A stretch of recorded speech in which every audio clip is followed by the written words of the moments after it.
Los testimonios y opiniones emitidos en este espacio representan únicamente el punto de vista de los entrevistados, quienes dan fe de la autenticidad de los hechos. Cuanto más se separe una sociedad del ser y más se apegue al tener, más conflictos va a haber. La amistad, como suele decirse, es un tesoro. Quien tiene un verdadero amigo tiene un tesoro. Solo hay una emoción que haga desvanecer el miedo y es el amor. Y este espacio llega a ustedes gracias a CLX Samsung. Banesco, abre tu cuenta en línea con 2 recaudos y disfruta del plan independiente. Multimax Store, todas las marcas en un solo lugar. Chocolate todo uso de San Moritz, todas tus recetas, un solo corazón. Brit Venezuela, nos especializamos en el bienestar de tus mascotas. Brit, nutrición que previene. Perfume Factory, calidad es nuestra esencia, esencia sin apariencia. Ridery, movemos a los venezolanos. Blue Medical Pharmaceutical, producimos salud con la cajita azul. Goner, 70 años en marcha contigo. Sky High, experiencia única en cada vuelo. Quo Vadis, agencia de viaje y turismo, 56 años conectando a los venezolanos. Médico de profesión y explorador de la dimensión espiritual, Mario Alonso Puig ha encontrado el balance perfecto entre la ciencia y la fe como 2 grandes motores del despertar de la conciencia. Con 13 libros escritos sobre las infinitas posibilidades de transformarnos en seres felices, este conferencista español se ha ganado la credibilidad mundial haciendo hincapié en la importancia de realizar individualmente un viaje interior que nos permite identificar el propósito de nuestras vidas.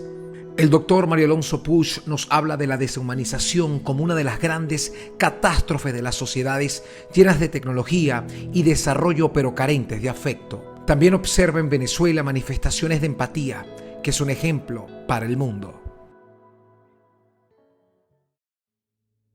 Bueno, doctor Puig, bienvenido a Venezuela. Muchas gracias. Contento de poder hablar con usted, profundizar sobre sus hallazgos, sobre sus análisis, sus conceptos sobre la vida, sobre la salud, sobre el liderazgo, el éxito y la felicidad. Complacido de que esté en nuestro país. Muchas gracias, Luis. Bueno, quisiera sin duda arrancar con esa necesidad que usted ha encontrado en esa vida interior.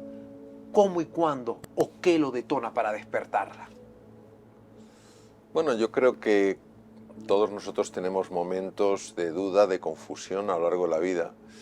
Y eso nos convierte en buscadores de respuestas. Cuando uno no encuentra respuestas fuera, las busca dentro. Pues yo he ido buscando respuestas dentro a lo largo de toda mi vida. Y la verdad es que encontré respuestas muy, muy interesantes. No es que haya sido algo que haya generado un gran detonante, ¿no? Han sido pequeños detonantes que de alguna manera me han ayudado a buscar, a explorar. Yo tengo una mentalidad muy científica en el sentido de que me gusta la investigación. Y la investigación tiene distintas dimensiones. Y una es la investigación interior, es decir, es el conocerse mejor, el comprenderse más para poder superarse, ¿no? Siempre me resultó súper atractivo la búsqueda interior. Siempre me pareció que ahí estaban las respuestas que muchas veces estábamos buscando fuera. Y por eso mi vida se ha convertido en eso, en una exploración del mundo interno. ¿Y qué detona? ¿Una mala experiencia? ¿Qué detona ese despertar o esa conciencia en el viaje al mundo interior? La búsqueda interior normalmente se produce cuando algo nos saca de nuestra zona de confort, cuando algo nos saca de nuestro mundo conocido y nos sumerge en otro mundo. Y entonces buscamos respuestas que no las podemos encontrar en nuestra zona de confort. A veces han sido, bueno, pérdidas familiares, otras veces han sido sencillamente el desconcierto ante situaciones que no tenían sentido, intentar comprender en mayor profundidad algo que para mí era muy relevante, como puede ser la quietud mental, porque la quietud mental es tan necesaria en el ser humano, entender la raíz de los conflictos, por qué con tanta frecuencia nos enfrentamos, por qué a veces vivimos mucho más fijándonos en lo que no tenemos que en lo que tenemos. Entonces, esa búsqueda constante de respuestas a preguntas que me hacía, de alguna manera me ha ido llevando a reflexionar en todo lo que tiene que ver con el funcionamiento de la mente, con la manera en la que percibimos la realidad, nuestros procesos de razonamiento, la manera en la que utilizamos el lenguaje, de qué manera bloqueamos o afloramos los talentos. Y ha sido algo como muy natural, es decir, no es que haya llegado de repente a un callejón sin salida en mi vida y haya dicho, pues voy a buscar en un sitio radicalmente diferente. Es que he ido, bueno, dando trompicones en distintos momentos de mi vida y he estado buscando caminos que tuvieran más sentido y que me permitieran entender lo que en un momento determinado no entendía. Entre todos esos hallazgos, doctor Pusch, ¿cuál ha sido el que más valor podemos encontrar? Para mí ha sido darme cuenta de que lo que sucede dentro de nosotros tiene un impacto directo en lo que sucede fuera de nosotros. O sea, yo durante mucho tiempo viví pensando que mis condiciones internas no tenían un impacto en el mundo exterior. Es más, que el mundo exterior era lo que determinaba mis condiciones internas. Si las cosas me iban bien, yo estaba contento. Si no me iban bien, yo estaba descontento, estaba insatisfecho. Hasta que empecé a darme cuenta de que era justo al contrario, de que son mis condiciones internas las que están impactando a la hora de que me sucedan unas cosas u otras. Esto tuvo un enorme impacto cuando empecé a caer en la cuenta de ello. Tuvo un enorme impacto en mí porque me ayudó a darme cuenta de lo poderosos que somos los seres humanos. Entonces, muchas veces nos vemos como efecto de las cosas que nos suceden, pero no nos vemos como causa, porque sucede a nivel inconsciente. Entonces, cuando uno dice ¿de qué quiero ser yo causa?, pues entonces empiezan a cambiarte los efectos y empiezas a tomar una responsabilidad sobre tu vida que no la tomas si simplemente crees que todo depende de lo que pase fuera, con lo cual no tienes apenas control sobre ello. Cuando te das cuenta, como decía tan magníficamente Albert Einstein, que la separación que vemos entre el mundo interior y el mundo exterior es una pura alucinación de la mente, en ese momento es un motivo de gran ilusión y de gran esperanza. Usted es un hombre exitoso, pero habla de la felicidad. A veces estos dos conceptos pueden sí generar un contraste dependiendo de la persona que le dé la utilidad a cada uno de ellos. Parece que el éxito está asociado directamente con la felicidad, ¿no? ¿Cuál es su planteamiento? Yo creo que el mayor éxito es ser feliz. Y ser feliz no necesariamente implica lo que el mundo considera que es tener éxito. Hay personas que de cara al mundo tienen un enorme éxito porque han alcanzado gran poder, fama y fortuna, y por dentro se sienten vacíos. Y hay personas que ante el mundo pasan desapercibidos y que son un ejemplo de felicidad, es un ejemplo de lo que es estar a gusto en la propia piel y estar a gusto con la vida, ¿no? Entonces yo creo que el gran éxito es ser feliz. Y el ser feliz no implica el tener muchas cosas, sino el saber reconocer la cantidad de cosas que hay por las que vale la pena vivir, ¿no? Y por eso suelo decir que el éxito muchas veces tiene que ver con el tener, con el goce de los sentidos, como lo percibe el mundo. La felicidad tiene que ver con el ser, con el gozo del corazón, ¿no? Y para mí la felicidad está totalmente alineada con la capacidad que tiene una persona de amarse a sí misma, de amar a los demás, de amar la vida.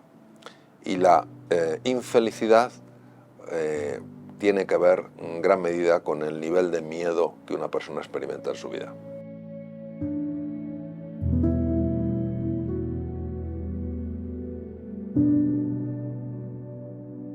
Vivimos en un mundo cada vez, según mi parecer, cada vez más incomprendido, ¿no? ¿O usted ha encontrado algunas comunidades que han podido balancear el éxito y la felicidad dándole prioridad a la más importante? Yo creo que estamos en un punto de inflexión. Es decir, si uno mira hacia algunos lugares ve una enorme oscuridad, ve conflictos bélicos, ve sufrimiento, pero si mira en otra dirección ve una profunda necesidad de despertar. Pues yo creo que estamos ante una situación de despertar de la consciencia. A veces, para que empiece a amanecer, hay que entrar con mucha profundidad en la oscuridad de la noche, ¿no?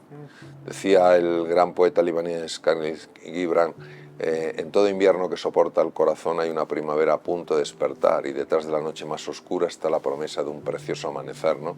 Entonces yo creo que estamos ante la posibilidad de un nuevo amanecer, lo que pasa es que todavía en gran medida estamos padeciendo la oscuridad de la noche.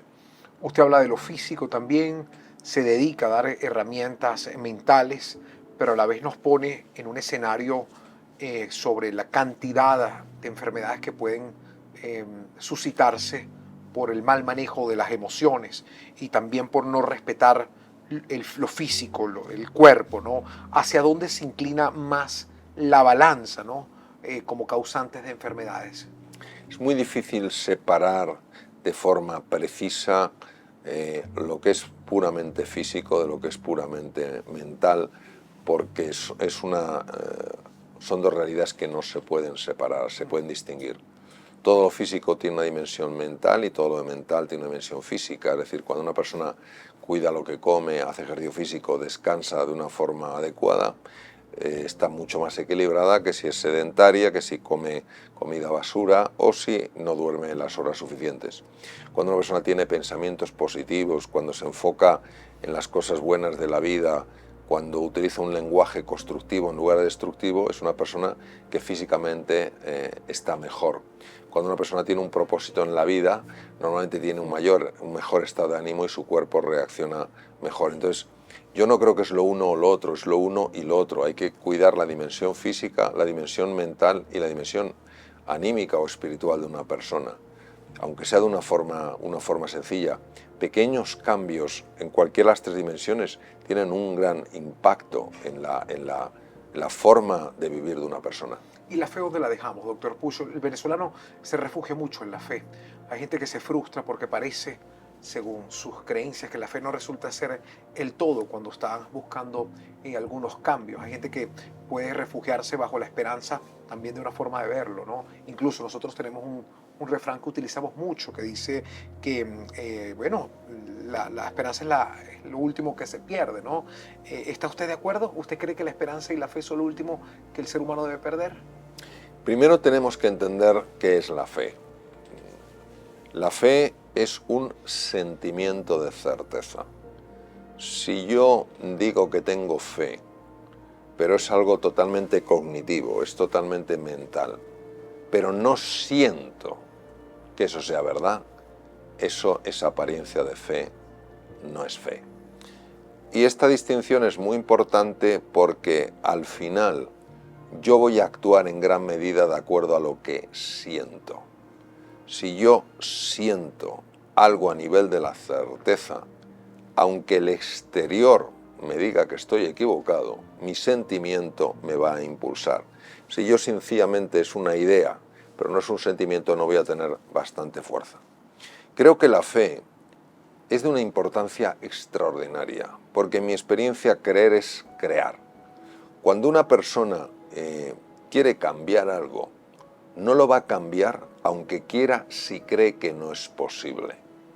Si cree que es posible, antes o después lo va a cambiar. ¿Qué ocurre? Que muchas personas dicen que tienen fe y no tienen fe.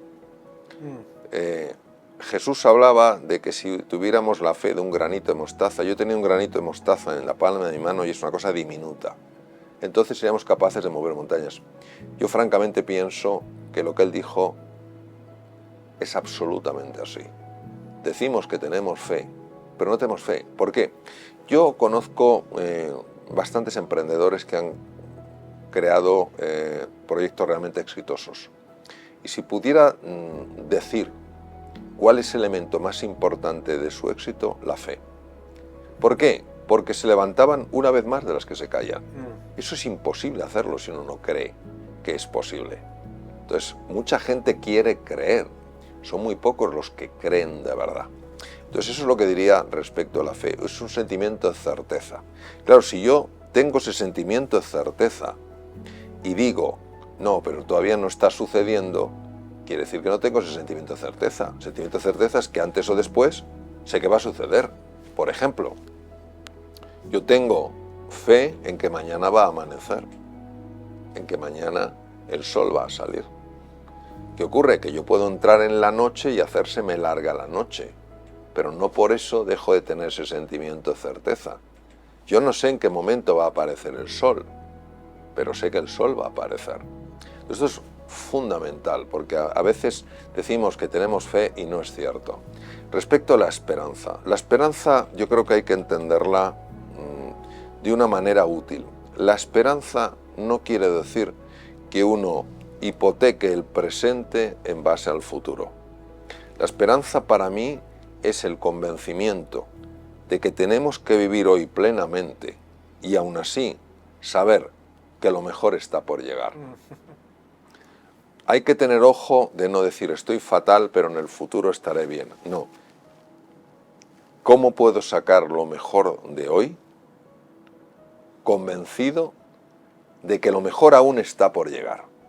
Entonces yo creo que eso tiene una enorme importancia y de hecho psiquiatras de la talla de Viktor Frankl decía que una de las maneras más terribles de dañar a una persona es hacerla creer que no tenía futuro. Entonces ese futuro ilusionante, ese futuro lleno de posibilidades, para mí eso es la esperanza. Y repito, no es que me olvide del presente porque pongo toda mi fe en el futuro, sino precisamente pongo mi fe en el presente porque sé que esa fe en el presente me va a ayudar a crear un gran futuro. Doctor Pusch, la filosofía del ser y el tener frente a una sociedad que otorga méritos y tenemos cada vez más seguidores, más propiedades, más dinero, más premios, inclusive la juventud, mientras más juventud tienes parece que eres mucho más valeroso, más valioso. ¿Ese es el verdadero sistema de vida? Pues obviamente lo único que hay que hacer es mirar y ver. Y no cabe duda que como sociedad hemos avanzado mucho tecnológicamente y científicamente. No da la sensación de que haya personas más felices. De hecho, se han hecho estudios en la Universidad de Pensilvania por el profesor Martin Seligman, que fue presidente de la Sociedad Norteamericana de Psicología, donde tampoco se ve que haya incrementos marcados, significativos de la felicidad. No, yo creo que nuestra sociedad tiene cosas muy buenas y hay otras cosas en las que está profundamente equivocada. ¿Cómo cuáles? En pensar que cuanto más tengas, más feliz vas a ser, en valorar a la persona por lo que tiene y no por lo que es. Porque si nosotros valoráramos a la persona por lo que es y no por lo que tiene, trataríamos a todo el mundo bien. Trataríamos al presidente de una empresa con amabilidad, con cercanía y también a la persona que está barriendo a las calles. La trataríamos con el mismo respeto, con la misma cercanía. ¿Por qué? Porque no nos importaría el cargo que tiene, sino la persona que es. Y por eso, al final, perdemos esa conexión preciosa, esa conexión tan absolutamente transformadora que es conectar a nivel del ser. Porque en el tener, todos tenemos cosas diferentes. Tú tienes más juventud que yo tengo más edad que tú, pero a nivel del ser, no hay alguien que sea más o menos que yo, más o menos que tú. Y eso es lo que nos une, eso es lo que nos hermana a nivel del ser. ¿Qué ocurre? Que cuanto más se separe una sociedad del ser y más se apegue al tener, más conflictos va a haber, más problemas va a haber, más vamos a tener y menos vamos a ser. Y claro, seguiremos buscando la felicidad donde no está. Entonces, tendremos hoy un coche mejor, creeremos que somos felices y a los 2 meses ya estaremos aburridos de ese coche, con lo cual habrá que comprarse un coche todavía mejor y será constantemente una búsqueda de estimulación para intentar olvidarnos de que no somos felices. Para usted, ¿cuál es el desafío más grande que enfrenta la juventud hoy por hoy? Yo creo que la juventud hoy en día no solamente está desorientada, sino que está desanimada. Necesitan encontrar esos valores que verdaderamente guíen su camino. Necesitan creer que aunque sean jóvenes, tienen la capacidad de tomar las riendas de su futuro. Necesitan recuperar el ánimo. Yo cuando oigo comentarios negativos hacia los jóvenes, francamente me molesta bastante. Yo creo que la juventud es extraordinaria. Yo recuerdo durante la pandemia en España, durante el lockdown, el confinamiento, siempre sacaban de vez en cuando la fiesta que hacían 300 jóvenes saltándose el lockdown, saltándose el confinamiento y bebiendo ahí. Y no hablaban de los miles y miles de jóvenes que se quedaban encerrados en sus casas para no contagiar a sus abuelos, para no contagiar... No, siempre eran... Los jóvenes montan una fiesta. Algunos habrán montado una fiesta. La mayor parte de ellos han dado un ejemplo de solidaridad, un ejemplo de grandeza. Entonces, yo creo que tenemos que ser conscientes de la gran responsabilidad que tenemos hacia las personas jóvenes y cuando les señalamos con el dedo, preguntarnos qué tipo de ejemplo le estamos dando. Quiero seguir profundizando con el tema de las redes sociales, ¿no?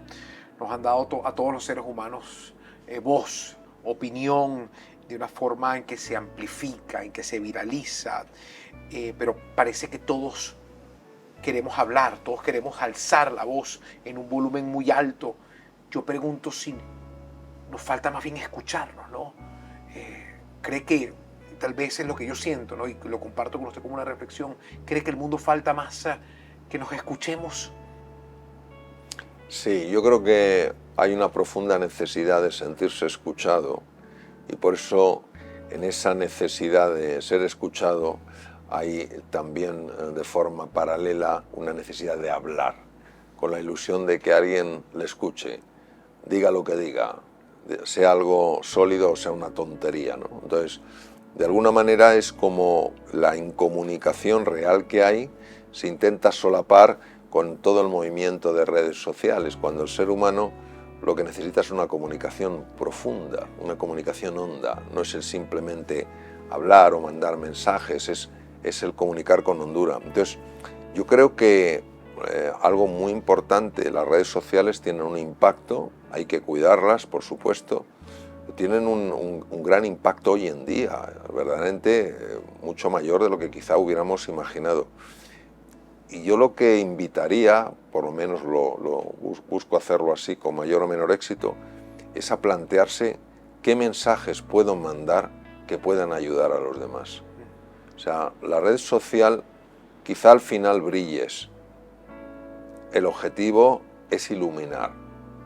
Entonces, muchas veces ese iluminar es escucho lo que la gente necesita, escucho el dolor de las personas, escucho el anhelo de algunas personas y como escucho eso, lanzo esta propuesta con la ilusión de dar respuesta a alguna de esas preguntas, ¿no? Entonces yo creo que la capacidad el alcance que tienen las redes sociales es tan enorme que por nuestra propia experiencia sabemos que algunos mensajes basados en haber escuchado lo que las personas sienten y necesitan, pueden tener un enorme impacto y a una gran distancia. Entonces tenemos esa enorme oportunidad de ayudarnos unos a otros a través de las redes sociales. ¿A qué se debe que el mundo esté cada vez más confrontado, atribulado, cuando hablamos de que cada vez somos más desarrollados, más modernos, tenemos la ciencia a nuestro favor, la tecnología, pero pareciera que no es suficiente, ¿no? Bueno, desde mi punto de vista se debe a dos razones. La primera, la deshumanización de la sociedad. Claro. Hay una enorme deshumanización. No nos hablamos en general con cariño, con ternura, con amabilidad. De hecho, ustedes son un ejemplo a nivel global. El afecto que uno siente aquí en Venezuela, el cariño, la amabilidad, a veces uno no lo siente en otros lugares, ¿no? Entonces, eso es lo primero, la deshumanización. Y por otro lado, el olvido de la dimensión espiritual. La dimensión espiritual, que no tiene por qué ser religiosa, es abrirse a los demás, es abrirse a la naturaleza, es abrirse a todo aquello que no entendemos y a ver el universo no como algo caótico, no como algo azaroso, sino como algo con profundo sentido, ¿no? Yo creo que en cuanto recuperemos un poco el sentido humanista de la vida, nos ocupemos un poco más de reducir la carga que llevan otros sobre sus hombros y tengamos una visión un poco más espiritual, es decir, menos aferrados al tener y un poquito más abiertos al ser, montones de problemas desaparecerían, absolutamente, o sea, sería algo extraordinario. Por ejemplo, imaginemos una empresa que está haciendo frente a un problema y nadie sabe cómo resolverlo. Y llega alguien que empieza a ejercer el papel de líder y consigue que esas personas de la empresa que antes no tenían una buena relación empiecen a conectarse, empiecen a tratarse con más afecto, empiecen a ayudarse. Verá cómo resuelven el problema. O imaginemos una empresa donde las personas trabajan porque hay que trabajar y bueno, van cada día, hacen las cosas, no van mal, y un buen día llega alguien y les dice: lo que nosotros hacemos en esta empresa ayuda a muchas otras personas. Nunca lo olvidéis. Y en ese momento acaba de generar un sentido de propósito. ¿Acaso pensamos que las personas que trabajan en esa empresa no serían más creativas, no serían más entusiastas y no serían más generosas? Por supuesto que sí. Entonces, eso es lo que pasa, que en cuanto quitamos esos dos ingredientes, que es el propósito y el componente humanista, entonces no sale lo mejor del ser humano. El tema del silencio también genera un debate interesante, sobre todo para los que están en búsqueda del camino espiritual, ¿no? Dicen que las respuestas y el camino es interior. ¿Qué valor le da usted al silencio? Absoluto. Yo algunas de las experiencias más profundas y transformadoras que he tenido han sido en momentos de silencio, en momentos de quietud. La razón es la siguiente.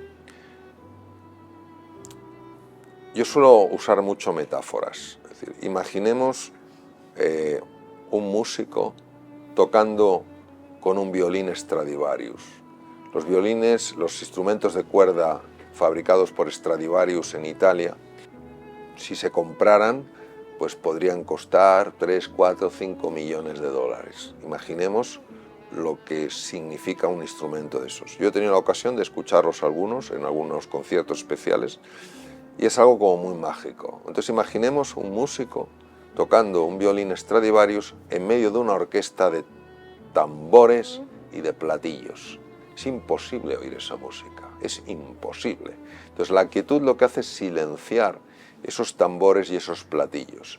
Y entonces uno escucha el Stradivarius y se enamora de ello. Ese es el susurro. Todos nosotros tenemos, a mí me gusta llamarlo el maestro interior. Es una sabiduría innata que sabe lo que necesitamos, que conoce el camino. Pero ese es Stradivarius, no hay manera de oírlo. ¿Por qué? Porque tenemos un ruido mental enorme. Yo me he encontrado frente a diagnósticos médicos sumamente complejos, que racionalmente no podía saber lo que era. Y le daba vueltas y vueltas y vueltas. Y he entrado en una quietud profunda, en un silencio absoluto, y me ha venido, pero vamos, con una claridad absoluta, lo que le sucedía al enfermo. Y no ha habido ningún error. Asertividad.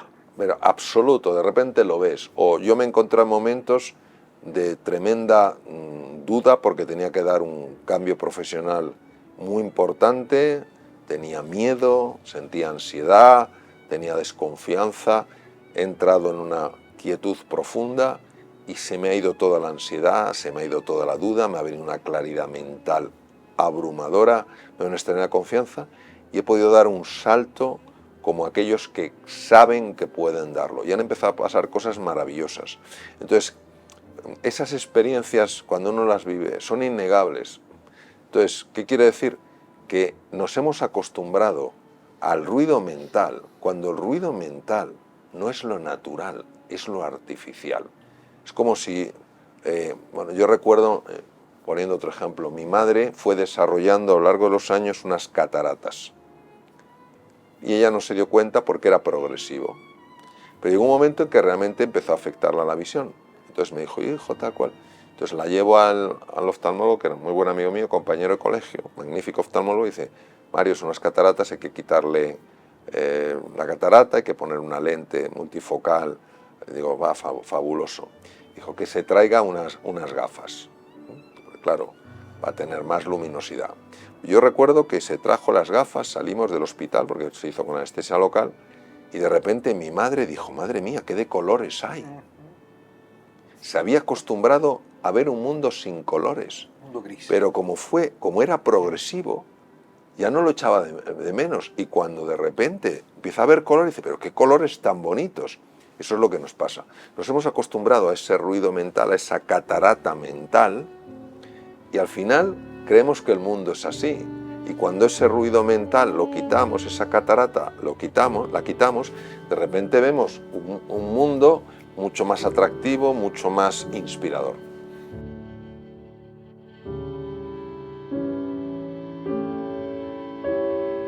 He entendido que las sociedades pueden ser muy injustas por el tema de la búsqueda de oportunidades. ¿Cuál es la visión que se le puede dar a la gente que está pasando por ese trance, sabiendo que para muchos el tiempo ya pasó, que no hay oportunidad de cambio? ¿Hay oportunidad de cambio para una persona longeva que tiene ciertos años, que tiene cierta experiencia, en una sociedad a veces que insiste en la juventud, en que el protagonismo la tiene la juventud? Mire, yo voy a responder de una manera totalmente científica, porque creo que a veces estos mensajes pueden interpretarse como mensajes pues para aliviar, mensajes para animar, pero que no son reales. Vamos a ver. Durante mucho tiempo se pensó que a partir de cierta edad no se formaban nuevas neuronas, no se formaban nuevas conexiones. Solo se perdían conexiones, es decir, el proceso de deterioro a lo largo de los años era absolutamente innegociable, imparable. Hasta que se descubrió la neuroplasticidad, es decir, la formación de nuevas neuronas a partir de células madre, la formación de nuevos circuitos. Si realmente nuestra biología estuviera hecha para tirar la toalla a partir de cierta edad, se habría demostrado que la neuroplasticidad deja de producirse a partir de cierta edad. Se han hecho estudios hasta en personas de 90 años de edad y se ha visto que sigue existiendo la neuroplasticidad. ¿Qué quiere decir? Que si nuestro cerebro es plástico, nadie tiene por qué tirar la toalla, tenga la edad que tenga. Lo que tenemos que entender es que para que la neuroplasticidad siga produciéndose, hace falta mantener la ilusión y mantener la confianza. Hay que buscar cosas que tengan sentido para nosotros. Con una edad tendrán sentido unas cosas, con otra edad tendrán sentido otras cosas. Y esto es de enorme importancia, porque cuando una persona cree que ya es demasiado mayor, esta creencia tiene un impacto a nivel biológico. Y eso es lo que uno no se puede permitir. Saint Moritz Todo Uso, el mejor chocolate para tus postres en 4 variedades. Chocolate blanco, con leche, bitter y extra bitter. Chocolates Todo Uso de Saint Moritz. Todas tus recetas, un solo corazón. Quiero hablar sobre el valor de la amistad. Usted habla de la amistad y sobre todo tomar referencias de Jesucristo con los aprendizajes que Él dejó plasmados. ¿Qué tan importante es caminar junto a personas que puedan sentirse como apoyo, ¿no? ¿Cuál es el valor, cuál es la suma que puede dar emocionalmente unos buenos amigos? Bueno, cuando uno se siente acompañado, cuando uno se siente querido, valorado, cuando siente que se cree en él o se cree en ella, su organismo libera oxitocina. Voy a hablar a nivel primero muy médico, ¿no? Y la oxitocina corta radicalmente el eje del estrés crónico, que es el que nos deteriora.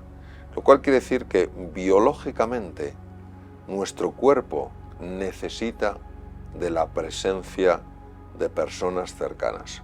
Por otro lado, cuando nosotros nos sentimos queridos, está especialmente activo lo que se llama el sistema nervioso parasimpático, que es un gran regulador del sistema inmune, que es el que nos protege frente a las enfermedades.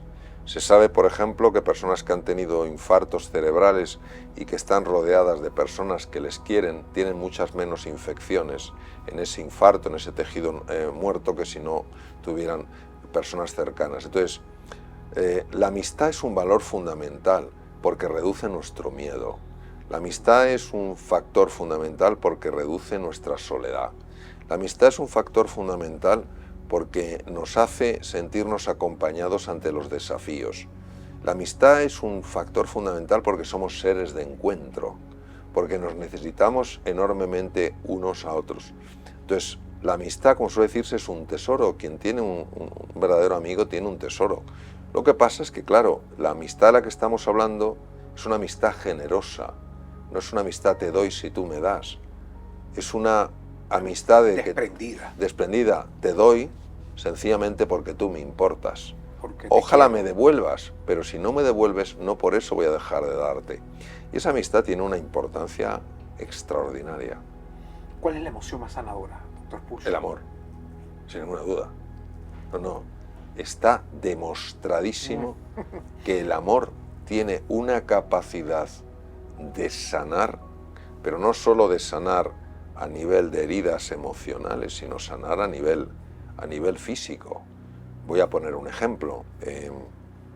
Hay personas que padecen un cáncer y que tienen dolor crónico. Es decir, dolor crónico es un dolor sostenido en el tiempo asociado a ese cáncer. Cuando están siendo tratadas por oncólogos cercanos, amables, comprensivos, su nivel de dolor baja. Y se sabe que baja porque se liberan péptidos, hormonas internas que son opiáceos, es decir, reducen el dolor. Entonces, tenemos un ejemplo extraordinario. ¿Qué más se ha visto? Se ha visto que cuando alguien se ve rodeado de personas a las que les importas, se ve como los telómeros, que son los predictores de la longevidad, se alargan, es decir, se alarga la vida. Es decir, es de tal importancia esto que por eso necesitamos tanto recuperar un sentido humanista de la vida y tratarnos con afecto unos a otros, ofrecer a los demás lo mejor, no lo peor. La gente habla sobre la ira, la soberbia, el odio como los sentimientos más destructivos. ¿Cuál es para usted? El miedo. El miedo es más destructivo porque es la raíz de todos ellos. Detrás de la ira siempre verá el miedo. O sea, intente acorralar a una gallina. Una gallina no tiene prácticamente nada para hacer daño. Intente acorralarla. Igual la gallina le ataca. O un pequeño ratón. Intente acorralarle. Ataca. Es agresivo. Detrás de la agresividad está el miedo. La soberbia. La soberbia es el resultado de el miedo a que los demás descubran lo que oculto. Entonces tengo que mostrar una cara que parece que celos, el miedo a que otra persona sea más relevante que yo. Todo emerge del miedo. El único oponente real del ser humano es el miedo. ¿Cómo puedo transformar el miedo? ¿Cómo puedo transformar esas emociones negativas? Solo hay una emoción que haga desvanecer el miedo y es el amor. El miedo es como la oscuridad. No tiene naturaleza propia. Tiene existencia cuando nos alejamos del amor.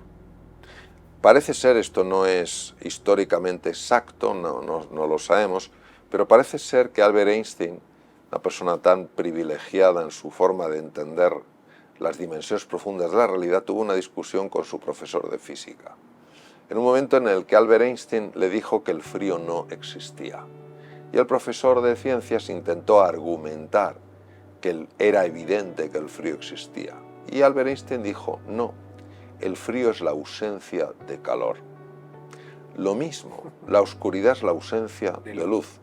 El miedo es la ausencia de amor. Si nosotros nos amáramos, aquí vamos a tener miedo.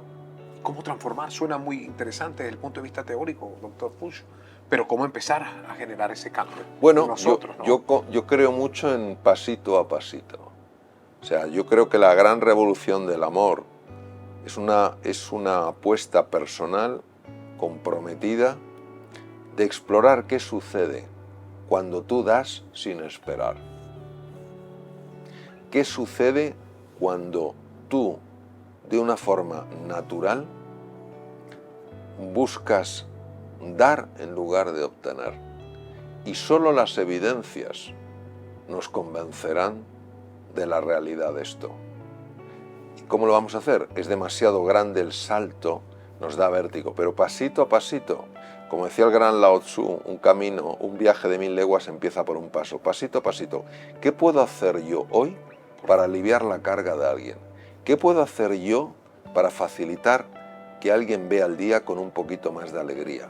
¿Qué puedo hacer yo para ayudar a alguien a recuperar la esperanza? ¿Qué puedo hacer yo para que otra persona se sienta menos sola? Son pequeños gestos, pero que en cuanto empiece a ver dos cosas, el impacto que tiene en la otra persona y el impacto que tiene en uno mismo, poco a poco irá cayendo en la cuenta de que ese es el camino. Yo quisiera indagar, ya para ir cerrando, sobre su rutina, para ver si podemos nosotros también no solamente conocer, sino aplicar. Cada mañana cuando usted se despierta, ¿qué hace? ¿Qué es lo primero que hace? Yo hay varias cosas que hago todos los días. Lo primero, yo todos los días medito. ¿Medita cómo? Yo tengo distintas formas de meditación. Okay. Hay meditación muy en el silencio, hay meditación en el encuentro con el misterio. Tengo todo un abanico de meditaciones. En segundo lugar, yo todos los días hago una oración y pido guía y pido ayuda. Todos los días busco tener presente aquellos valores y aquellos principios con los que quiero vivir. Siempre llevo un libro, a veces tengo la opción de abrirlo y leer algo, otras no, porque paso de una cosa a otra y lo tengo presente. Procuro caminar, a veces yo llevo siempre en la maleta las zapatillas de deporte y el para los hoteles, en los gimnasios, y si no procuro caminar. Es decir, son cosas sencillas. Me observo mucho y cuando veo que he tenido una reacción que no me gusta, en lugar de condenarme por ella, intento entender de dónde ha venido eso, ¿no? ¿Y cómo descubro? Y claro, y así voy descubriendo. Cuando en lugar de juzgarme, me observo y me exploro con interés, entonces puedo descubrirme. Si no, no. Y son cosas sencillas. Lo que pasa es que, claro, llevo mucho tiempo haciéndolo, entonces algo he avanzado. No digo que haya avanzado mucho, algo sí ha avanzado. Mi última pregunta tiene que ver con lo que usted no comulga. ¿Qué podría ser? Con lo que no comulgo. Con lo que no comulgo es con toda acción que busque sacar provecho del enfrentamiento. Por ejemplo, ya que a usted le encanta. Vamos a suponer que yo llego a un sitio y una persona saca un beneficio haciéndome creer que las personas con las que voy a estar o que voy a encontrarme son personas indeseables, para que yo ya las juzgue. Y se distancia. Y me distancie. Entonces, no comulgo con todas aquellas acciones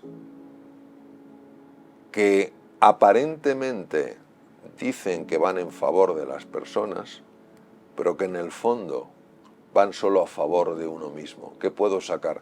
No es que esto va a generar un enfrentamiento. Sí, pero si saco rédito de eso, eso es con lo que no comulgo. Porque no están buscando beneficiar, están buscando beneficiarse independientemente del coste que tenga para otras personas. Eso no me gusta. No me gusta. Tampoco comulgo con el creerse que uno es más que los demás. No comulgo con tratar a las personas mejor o peor dependiendo del cargo que tengan o de la fortuna de la que puedan disponer. No comulgo con ver al ser humano como intrínsecamente malvado, como intrínsecamente defectuoso. no comulgo con una visión negativa de la vida. No comulgo con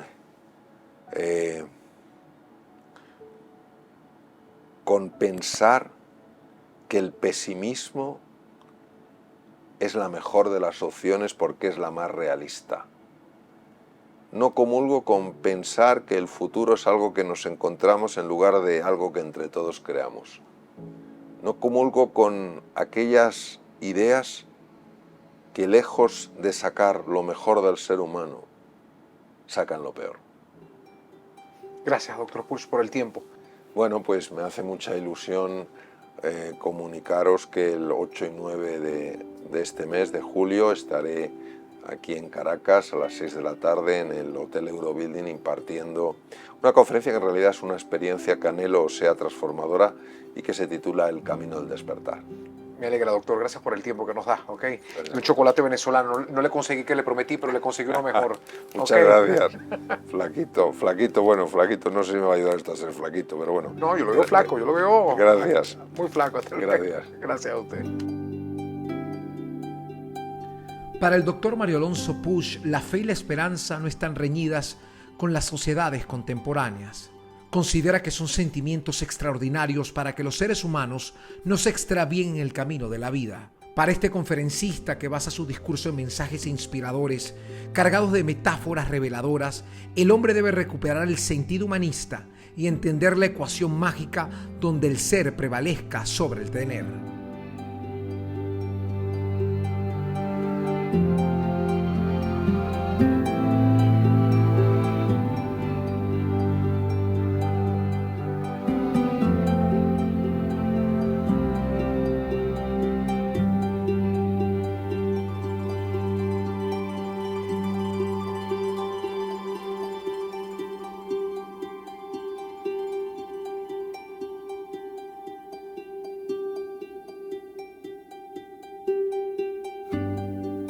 Y este espacio llega a ustedes gracias a CLX Samsung. Banesco abre tu cuenta en línea con 2 recaudos y disfruta del plan independiente. Multimax Store, todas las marcas en un solo lugar. Chocolate todo uso de San Moritz, todas tus recetas, un solo corazón. Brit Venezuela, nos especializamos en el bienestar de tus mascotas.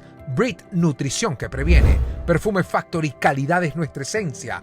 Esencia sin apariencia. Ridery, movemos a los venezolanos. Blue Medical Pharmaceutical, producimos salud con la cajita azul. Goner, 70 años en marcha contigo. Sky High, experiencia única en cada vuelo. Quo Vadis, agencia de viaje y turismo, 56 años conectando a los venezolanos. Si disfrutaste de este episodio, te invito a mi canal de YouTube para que no te pierdas de cada uno de nuestros estrenos y mucho más.